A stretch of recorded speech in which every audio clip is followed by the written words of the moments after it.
طبعا نحن في عرس ديمقراطي. كانت المشاركة رائعة جدا، يعني أكثر ما كنا متصورين. الكل حسب المسؤولية، حسب الواجب الانتخاب، اللي ينتخب الشخص اللي بده إياه. كانت ظاهرة كثير رائعة، ساد جو رائع بالنسبة للانتخابات والديمقراطية بحت.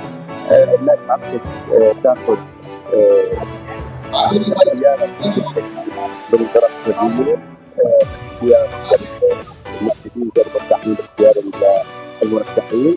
الحمد لله رب العالمين أشرفنا على أن نحصل الانتخابات. كانت انتخابات رائعة، بتمنى التوفيق للجميع. اسمحوا لي أن مع الزملاء يوجد مهام كثيرة بالانتخابات. أنا عضو مؤتمر الدورة الماضية 2019 2024، وحاليا أشرف على في 2019 الدورة الحالية. الدورة الماضية في سنة كثيرة على الصعيدين الفردي.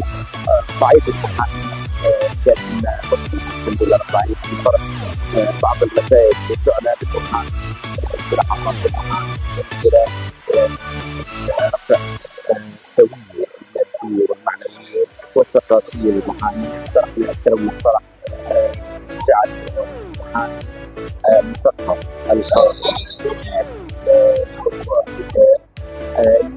يعني يستطيع أن يكون قائد حقيقي في ميدان وساحة العدالة.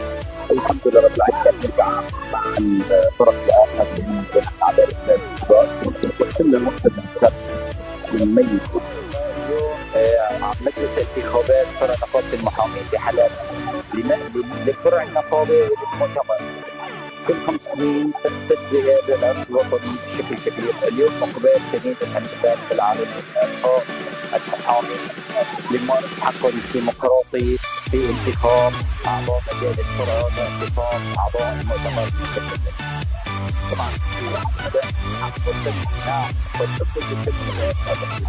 حتى أوجه أشكر كل الشكر لقدام محمد عروبي على هذا العرس الديمقراطي وعلى هذا الإقبال التي في انتخابات مجالس الشرعية مع الحكومة.